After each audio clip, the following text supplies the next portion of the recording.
Bonjour à tous, alors dans cette vidéo ce qu'on va faire c'est on va voir pas mal de replays avec la stratégie Full Dragon et dans ces replays je vais en profiter pour parler, pour vous donner plus de conseils, comme ça vous allez pouvoir bien réaliser cette stratégie.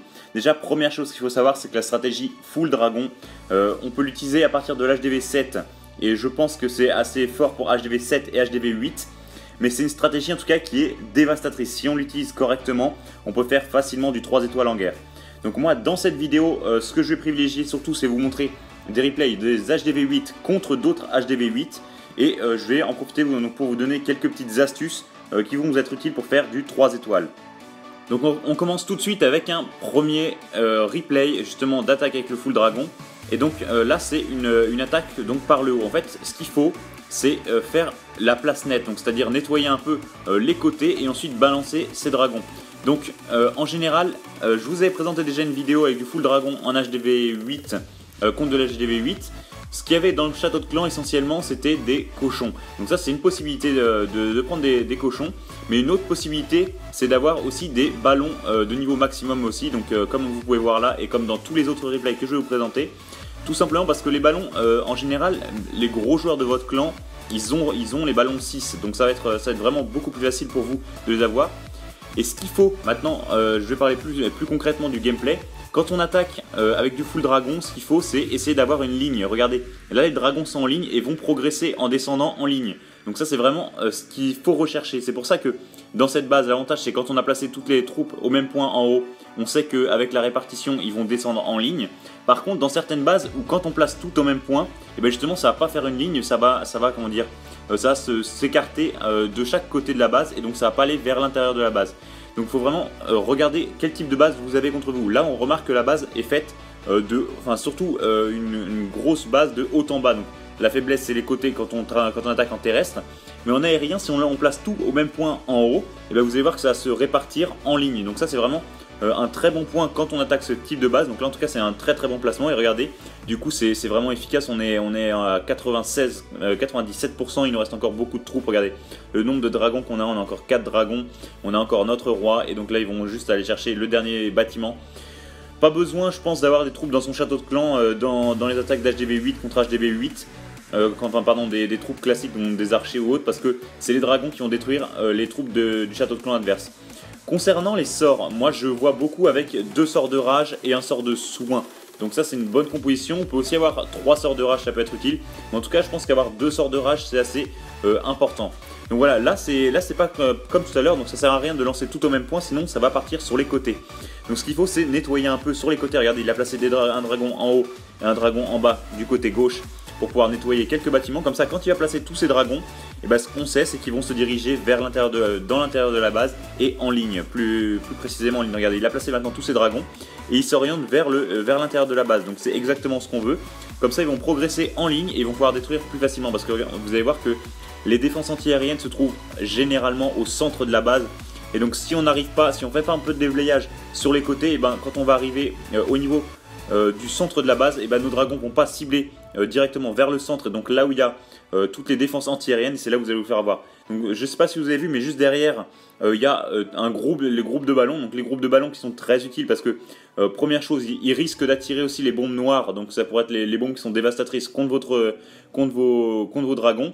Et deuxième chose, c'est l'avantage, c'est comme ils ciblent toutes les défenses, et ben ils vont pouvoir aider le travail de vos dragons à faire du pourcentage en plus et donc à réaliser une victoire à 3 étoiles. Parce que les victoires à 3 étoiles, c'est exactement ce qu'il nous faut en guerre, surtout quand c'est des HDV 8, 7, 8. C'est vrai que ces HDV, on peut les détruire très facilement à 3 étoiles. Et même pour n'importe quel type de... Même si l'HDV est maxé, vous pouvez l'avoir très facilement quand même si vous appliquez bien les stratégies avec du Full Dragon. Donc c'est vrai que c'est vraiment quelque chose qu'il va falloir faire très attention et vraiment vous appliquer quand vous réalisez ces stratégies. Parce que regardez, là il n'y a plus de défense adverse, on va dire, il n'y a plus de défense pour bloquer nos dragons. Et regardez en tout cas le nombre de dragons restants, 1, 2, 3, 4, 5, 6, 7, encore 8 dragons sur les 10, donc ça reste quand même une attaque qui a été très bien maîtrisée. Donc ça en tout cas c'est des points, moi je vous l'ai dit, je vais vous le répéter encore, mais c'est des points qui sont très importants de bien faire du nettoyage pour que vos troupes, pour que vos dragons puissent arriver en ligne et creuser en maximum dans la base en ligne. Donc ça c'est un point qui est important à se rappeler. Et vous allez voir de toute façon dans tous les autres replays que je vais vous présenter, il en reste encore 2. Donc voilà, là on passe au 3e et vous allez voir que c'est ce qu'il fait. C'est ce qu'on fait en tout cas d'avancer en ligne. Là, il y a pareil, autre chose que je vous ai dit juste avant, c'est qu'on va pas s'occuper de détruire les troupes du château de clan adverse. Regardez, là on s'attaque encore une fois en ligne, donc il place tous ses dragons en ligne pour pouvoir creuser dans la base, mais on laisse les troupes du château de clan adverse. Alors un conseil que je peux vous donner, moi, c'est de placer pas trop loin des défenses antiaériennes 2 sorts de rage. Voilà, comme vous pouvez voir ici.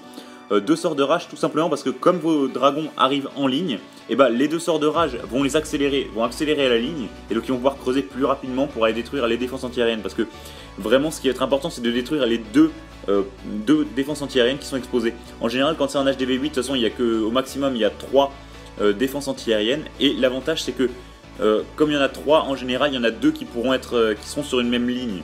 Vous en aurez toujours 2 qui sont sur une même ligne, donc forcément vous attaquerez par le côté où il y a 2 défenses antiaériennes sur la même ligne. Comme ça, ça va vous permettre de plus facilement gérer votre attaque. De toute façon, je vous le redirai même sur le replay d'après. Mais ce qu'il faut donc, l'attaque en ligne, les 2 sorts de rage qui seraient bien d'ailleurs de placer, qui est placé pour aider la ligne quand ils sont proches des défenses antiaériennes, et le côté où il y a les 2 défenses antiaériennes qui sont sur la même ligne, on va dire. Donc ça, c'est les petits points qui sont importants et qui sont très utiles quand on va attaquer en full dragon, parce que ça va vous permettre de réussir plus facilement. Là les ballons sont tous morts, donc c'est vrai que voilà, ils n'ont pas pu faire le nettoyage des bombes aériennes, des bombes noires, mais en tout cas ça reste l'utilité, en tout cas moi que j'ai vu en plaçant les ballons, c'est vraiment de pouvoir détruire de pouvoir détruire des bombes aériennes s'il y en a. Donc en tout cas c'est pour ça qu'on l'utilise. Là on va passer au quatrième et dernier replay avec cette stratégie full dragon.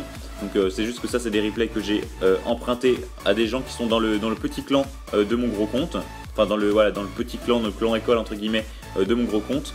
Voilà, donc là on passe à la dernière attaque et regardez encore une fois, les 2 défenses antiaériennes sont du côté en bas à droite. Donc on va privilégier notre attaque en bas à droite et on place pas tous nos dragons en un seul point, on les place en plusieurs points différents. Comme ça, ça va nous permettre d'avancer, comme je vous le dis, en permanence en ligne.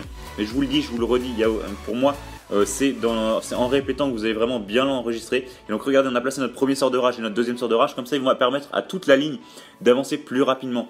Donc ensuite on place nos ballons, les ballons auraient pu être placés un peu plus tôt parce que là du coup peut-être à côté des mortiers il y a des bombes, je ne sais pas, des bombes aériennes, mais en tout cas si les ballons avaient été placés un peu plus tôt encore, ça aurait permis heureusement ils ont réussi à avoir une bombe noire là, mais en tout cas ça permet justement d'aller attraper toutes les bombes noires, et donc ça va vous permettre de sauver un peu plus la vie de vos dragons, et donc ça va leur permettre de finir la base beaucoup plus facilement.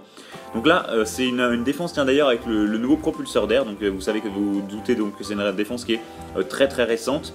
C'est une défense qui reste quand même assez efficace, même si certains doutent de son utilité. Je pense que on va voir dans la suite des bases qui seront très très bien intégrées avec les propulseurs d'air, parce que là c'est encore trop récent pour avoir des très bonnes intégrations, mais je pense que ça peut être une défense qui est très intéressante.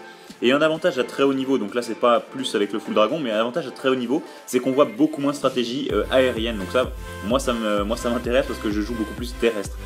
Mais en tout cas concernant le full dragon, les dragons c'est peut-être des troupes qui sont lentes, mais je pense pas que le propulseur d'air va vous faire fail plus que ça. Donc pour l'instant il n'y a pas trop à regarder la direction. De toute façon on verra par la suite si le propulseur d'air affecte vraiment les stratégies aériennes du type full dragon ou pas.